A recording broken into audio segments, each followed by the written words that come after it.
성경은 하나님이 어떤 분인지를 우리에게 가르쳐 줍니다. 하나님은 어떤 분이십니까? 오늘은 출애굽기 34장을 통해 깨어진 언약을 다시 세우시는 하나님에 대해 살펴보려고 합니다. 이 내용을 통해 하나님이 어떤 분인지를 함께 생각해 보도록 합시다. 먼저 사도신경으로 우리의 신앙을 고백하겠습니다. 나는 전능하신 아버지 하나님, 천지의 창조주를 믿습니다. 나는 그의 유일하신 아들 우리 주 예수 그리스도를 믿습니다. 그는 성령으로 잉태되어 동정녀 마리아에게서 나시고 본디오 빌라도에게 고난을 받아 십자가에 못 박혀 죽으시고 장사된 지 사흘 만에 죽은 자 가운데서 다시 살아나셨으며 하늘에 오르시어 전능하신 아버지 하나님 우편에 앉아 계시다가 거기로부터 살아있는 자와 죽은 자를 심판하러 오십니다. 나는 성령을 믿으며 거룩한 공교회와 성도의 교제와 죄를 용서받는 것과 몸의 부활과 영생을 믿습니다. 아멘. 오늘은 출애굽기 34장 5절부터 7절의 말씀을 읽고 설교를 하겠습니다. 그때 주님께서 구름에 쌓여 내려오셔서 그와 함께 거기에 서서 거룩한 이름 주를 선포하셨다. 주님께서 모세의 앞으로 지나가시면서 선포하셨다. 주, 나 주는 자비롭고 은혜로우며 노하기를 더디하고 한결같은 사랑과 진실이 풍성한 하나님이다. 수천대에 이르기까지 한결같은 사랑을 베풀며 악과 허물과 죄를 용서하는 하나님이다. 그러나 나는 죄를 벌하지 않은 채 그냥 넘기지는 아니한다. 아버지가 죄를 지으면 본인에게뿐만 아니라 3, 4대 자손에게까지 벌을 내린다. 아멘. 출애굽기 32장부터 34장까지의 말씀은 내용상 한 덩어리로 읽는 것이 좋습니다.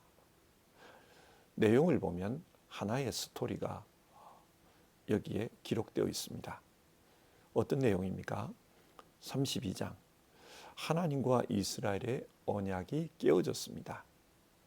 하나님은 이스라엘을 자기 백성으로 삼으시면서 십계명 돌판을 주셨습니다. 이 십계명 돌판은 하나님과 언약이 맺어졌다. 그것을 나타내는 계약서 같은 것이었습니다.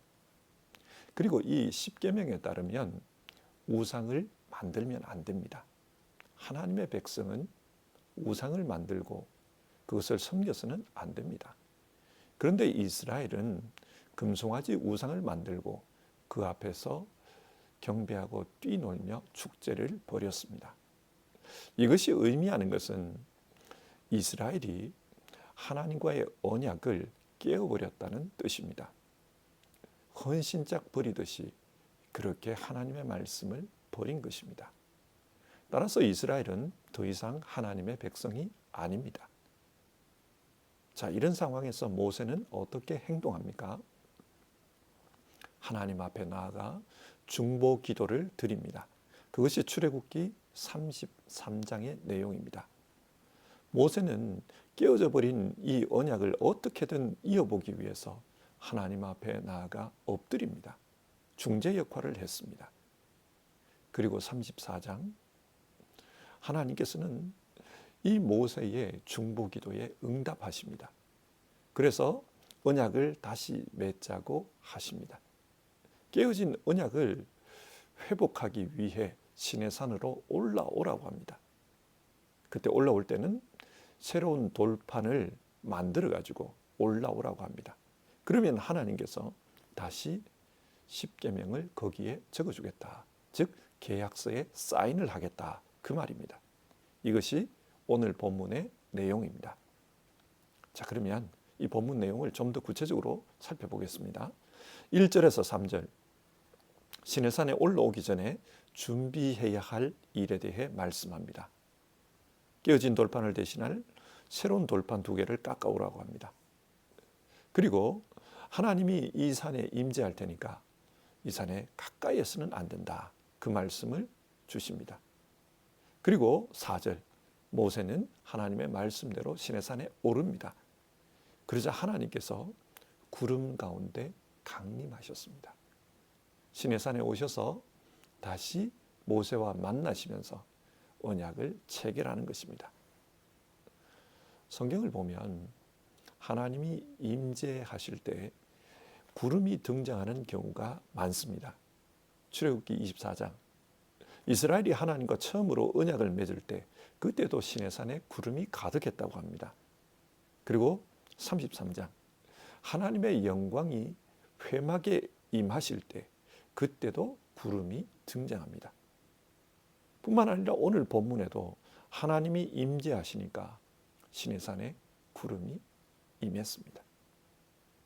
사도행전 1장, 예수님께서 승천하실 때 그때도 구름 타고 올라가셨다고 합니다. 왜 이렇게 성경에는 구름이 많이 등장할까요?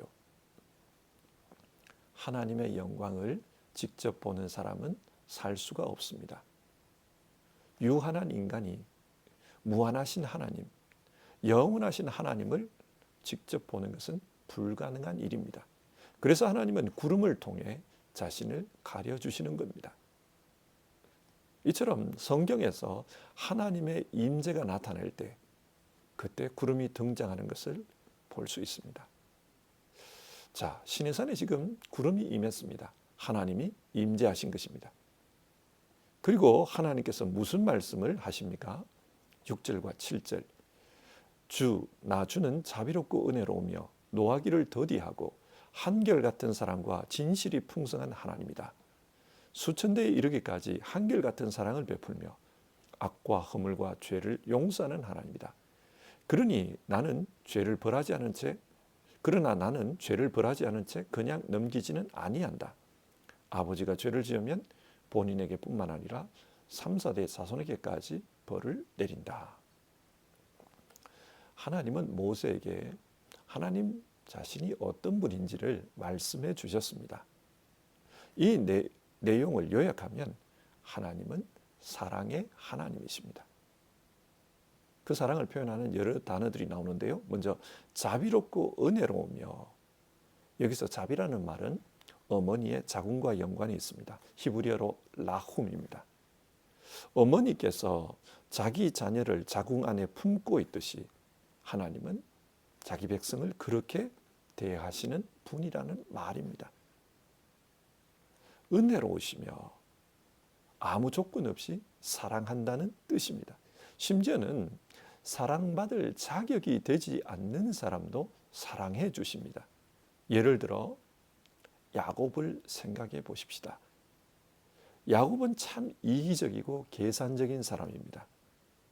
자신의 목적을 이루기 위해서라면 아버지도 형도 속일 수 있는 그런 사람입니다. 인간적으로는 매력이 없습니다. 그런데 하나님은 그런 야곱을 사랑하셨습니다. 그래서 그를 이스라엘의 조상 12지파의 아버지가 되게 하셨습니다.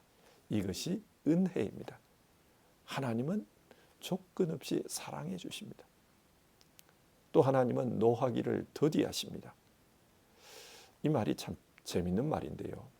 노하기를 더디하신다. 이걸 직역하면 하나님은 긴 코를 가지셨다. 그런 의미라고 합니다.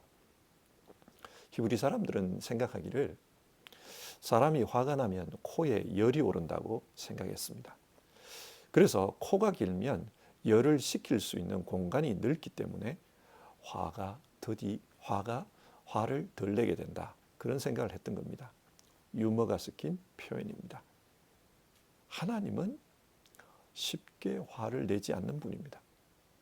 그리고 인자와 진실이 풍성하기 때문에 화가 날 일이 있더라도 용서하십니다.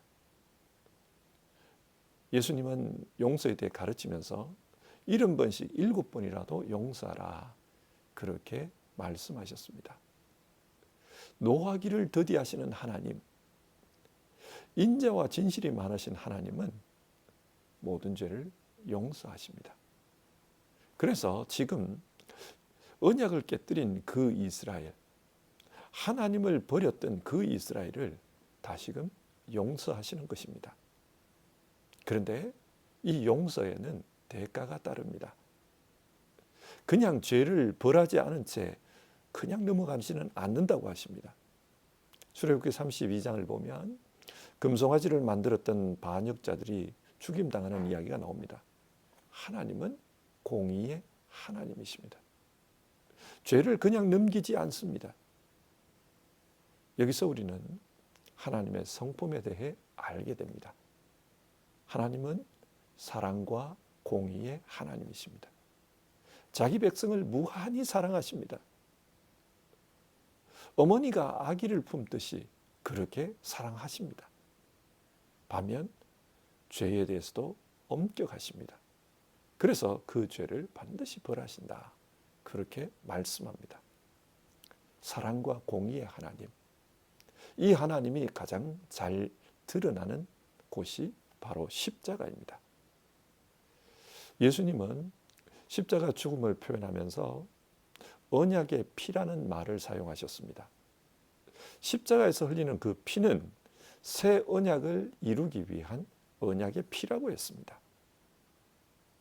죄 가운데 살던 사람이 어떻게 하나님과 분트가 될 수 있느냐, 언약 백성이 될 수 있느냐, 예수 십자가의 피가 그 죄를 씻어준다는 것입니다. 자기를 죽이면서까지 하나님과의 언약을 회복시키시는 하나님, 사랑의 하나님의 모습은 이 십자가에서 잘 나타납니다. 그리고 죄에 있음에도 불구하고 그냥 언약을 맺을 수가 없으니까 그 죄를 십자가에서 벌하는 하나님의 공의가 나타납니다. 십자가는 사랑의 하나님, 공의의 하나님이 나타난 곳입니다. 예수님이라는 대가 지불을 통해 하나님은 새 언약을 이루십니다. 그리고 그 새 언약이 이루어졌을 때 사람들에게 증거로 성령을 허락해 주셨습니다. 하나님은 모세와 다시 언약을 맺으십니다. 그리고 10절부터 28절을 보면 언약 백성이 지켜야 할 말씀에 대해 이야기합니다. 어떻게 하나님을 섬겨야 하는지 그것에 대한 말씀입니다. 이스라엘은 하나님의 언약 백성으로서 하나님만 섬겨야 합니다. 하나님은 질투하는 하나님이라고 말씀하십니다. 자, 이렇게 언약을 맺은 후 하나님께서 모세에게 뭔가를 주었습니다. 뭘 주었습니까? 29절. 모세가 두 증거판을 손에 들고 시내산에서 내려왔다. 증거판을 주었습니다. 여기서 두 증거판이란 모세가 깎아서 올라갔던 두 돌판을 의미합니다. 이 돌판에 하나님께서 십계명을 다시 적어준 것입니다. 하나님의 사인입니다. 다시 언약이 체결되었다. 하나님께서 서명하신 것과 같은 의미입니다. 그래서 이 십계명이 적힌 돌판을 증거판 그렇게 부르고 있습니다. 신약과 구약의 내용을 비교해 보면 내용이 상응합니다. 구약에서 하나님과 언약을 맺은 후 증거물로 십계명 돌판을 주셨듯이 신약에서도 예수 십자가로 새 언약이 맺어진 후 성령이 주어졌습니다. 그래서 바울 사도는 이 성령을 증거물이라고 부릅니다. 바울은 구약의 율법을 대신하는 것이 하나님의 영이다. 그런 말씀을 합니다. 참고로 이스라엘 사람들은 모세가 시내산에서 율법을 받은 날이 오순절이다. 그렇게 생각합니다. 그래서 오순절을 지킵니다. 그처럼 신약에서도 성령이 임한 날은 오순절이었습니다. 구약과 신약이 잘 대응을 하지요. 그러면 왜 신약 시대에 하나님은 성령을 증거물로 주셨을까요? 예레미야서 31장을 보면 하나님께서 때가 되면 이스라엘과 새 언약을 맺을 것이라고 말씀하셨습니다. 새 언약을 맺는 이유는 이집트 땅에서 나올 때 세운 그 언약을 이스라엘 백성들이 깨뜨려 버렸기 때문이라고 합니다. 그래서 새 언약을 맺을 때는 다시 돌판에 언약을 새기는 것이 아니라 사람들의 마음판에 언약을 새길 것이라고 했습니다. 마음판에 언약을 새긴다는 것이 무엇입니까? 성령이 우리 가운데 임재하시는 것입니다. 성령께서 우리의 심령 가운데 찾아오셔서 우리로 하여금 하나님의 말씀이 생각나게 하는 것입니다. 이처럼 하나님은 예수님을 통해 오늘을 살아가는 우리와도 새 언약을 맺으셨습니다. 자, 모세가 언약을 맺고 나니까 그 다음에 어떤 현상이 나타났습니까? 29절부터 35절을 보면요, 모세의 얼굴에 빛이 났다, 그런 말씀이 기록되어 있습니다. 그 빛 때문에 사람들이 모세를 보기가 두려웠고 모세는 그래서 수건으로 얼굴을 가릴 수밖에 없었다. 성경 그렇게 기록하고 있습니다. 여러분, 이것이 무엇을 의미할까요? 33장에서 하나님은 모세에게 자신의 영광을 직접 보여주겠다고 했습니다. 언약이 다시 세워지는 그 증거로 모세로 하여금 하나님의 얼굴을 보게 해주겠다, 그런 말씀을 했습니다. 그런 요구가 있었습니다. 그러나 하나님은 얼굴은 볼 수 없고 등만 볼 수 있다. 너는 하나님의 영광을 체험할 것이다, 그런 말씀을 하셨어요. 그 말씀대로 하나님의 영광이 모세의 얼굴에 나타난 것입니다. 모세로 대표되는 하나님의 백성, 하나님의 백성 가운데 하나님의 영광이 다시 임하였습니다. 이스라엘과 언약이 체결이 되니까 그 언약 백성 가운데 하나님께서 다시 영광으로 임하셨다는 말입니다. 신약 성경도 그렇지요. 하나님의 영광은 예수 그리스도의 얼굴에 나타났다고 합니다. 변화산에서 예수님이 변화되었을 때 그의 모습이 눈과 같이 희고 해와 같이 빛났다고 합니다. 하나님의 영광이 예수님 안에 계신다는 의미입니다. 그리고 그 예수님을 믿는 사람들 가운데 하나님이 함께 하신다는 것을 보여주십니다. 자, 이상의 말씀을 한번 정리해 보겠습니다. 오늘 내용은 모세가 시내산에 올라가서 하나님과 다시 언약을 세우는 내용입니다. 하나님은 이 언약식을 통해 하나님이 어떤 분인지를 말씀해 주셨습니다. 하나님은 사랑의 하나님, 공의의 하나님입니다. 사랑의 하나님, 공의의 하나님, 이 하나님은 자기 역사를 어떻게 이끌어 가시는지를 보여줍니다. 사랑과 공의로 다스리겠다는 것입니다. 그리고 이 사랑과 공의가 예수 십자가에서 완성이 되었습니다. 이렇게 언약이 성립되자 모세의 얼굴에 하나님의 영광이 나타났습니다. 그처럼 예수님의 십자가를 통해 언약이 성립되자 예수 믿는 사람들에게도 하나님의 영광이 나타납니다. 고린도후서 4장 6절인데요. 어둠 속에 빛이 비쳐라 하고 말씀하신 하나님께서 우리의 마음 속을 비추셔서 예수 그리스도의 얼굴에 나타난 하나님의 영광을 아는 지식의 빛을 우리에게 주셨습니다. 하나님의 영광은 예수님 가운데 임해 있습니다. 그런데 그 예수 복음을 아는 우리에게 하나님의 영광을 아는 지식의 빛이 나타났다는 것입니다. 복음을 믿고 살면 그를 통해 하나님의 영광이 보여집니다. 여러분,